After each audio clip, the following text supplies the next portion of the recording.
so loyal to my pencils that I find it really difficult to have a favourite. I think I have two favourites, but I think the pencil that I couldn't do without, if somebody said you can only have one brand of pencil, I think, in all honesty, it would be my Polychromos, the Faber Castell Polychromos. These come in, again, a range of different sets, 12, 24, 36. I've got the 120 set here. Fantastic range of colours, really, really fantastic range of colours. We've got brilliant range of yellows, oranges, reds, through into sort of like the purples and pinks, into the blues. There's sort of three levels of this, blues and greens. You can see I've taken loads of these out. And we've got some really, really good neutral sort of pinky orangey shades. Fantastic range of browns, really, really great range of browns. And I think the best range of greys. I've taken all of these out as well. But with the greys, you have 6 cold greys, 6 warm greys. You have a Payne's grey, which is like a bluey grey, and you have a dark sepia, which is like a warmer grey. You've got a really, really, really great range of greys there. I mean, you know, for animal portraits, it's just fantastic. The browns are great. And the range of muted reds as well are really, really good. You've got some metallics in there as well, which you might use. I don't use that often. And a really great range of, would you believe, oranges used in your animal portraits as well. So if you're following along with my tutorials, these are the pencils that I use the most of. They are classed as oil-based. The majority of them are light-fast. You can see they've got little stars in there. So we can see that star rating there. It's got 3 stars on that one, which means it's sort of highly light fast. And they're just really great pencils. They're quite hard and they're quite dry.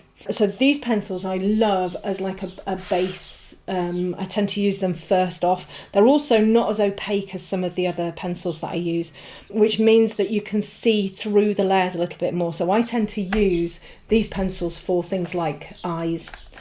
Because you can kind of see through the layers, if that makes sense. So these are a really, really super pencil. Love my Polychromos. I don't think I could live without these. I think they really are super pencils. So I just thought I'd give you a little bit of a demo. This is from a tutorial that I've just finished, The Lovely Wolf, and it just shows how I use my Polychromos as a base for my backgrounds. I always used to be a little bit scared about doing backgrounds, but I've realised that using a hard dry pencil like Polychromos works really, really, really well. You've still got to add a few layers in there, but because you've got the hardness, the dryness, the pigment actually moves around beautifully, so I can create really lovely backgrounds quite simply without having to use dusty pastels or anything like that. So Polychromos is brilliant for doing backgrounds. If you're wanting to do backgrounds, they really are a super, super pencil for doing that kind of a thing. You can see I use in conjunction with a cotton bud to help sort of soften and blend everything. There's probably about 5 layers here, 5 or 6 layers, so not many, but they do work really, really, really well. And then, of course, when it comes to eyes, Polychromos are my go-to pencil. They are less opaque than other pencils. They hold a beautiful sharp point. Again, they're hard and dry, so they blend beautifully with other colours. And I can get lovely, tiny little details in there as well. I'll just leave you watching the wolf's eye here. Starting off with, I think it was a dark cadmium yellow that I put on the base. And then I built up things like burnt sienna, maybe a little bit of burnt ochre.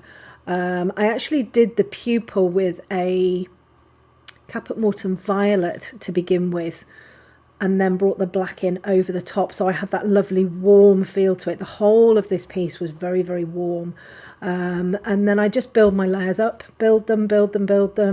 Nice little gentle pencil strokes, and the Polychromos work absolutely beautifully for this. As you get to the latter layers, everything starts to sort of smooth beautifully, and for eyes you want that lovely glassy feel, so bringing lighter colours back in over the top of the darker ones is going to help smooth out all of that grain and everything. So yeah, this was a nice eye to draw actually. I think when you first start drawing, you can become a little bit frustrated because it's almost like you want the results straight away. But with coloured pencils, it's all about waiting. It's waiting, waiting. you know, because they do take quite a long time to use, but actually the wait is so worth it because the effects and everything are absolutely beautiful when you're finished. So yeah, Polychromos, I think the pencil I couldn't live without because of how they work. Beautiful pencils, really, really beautiful pencils.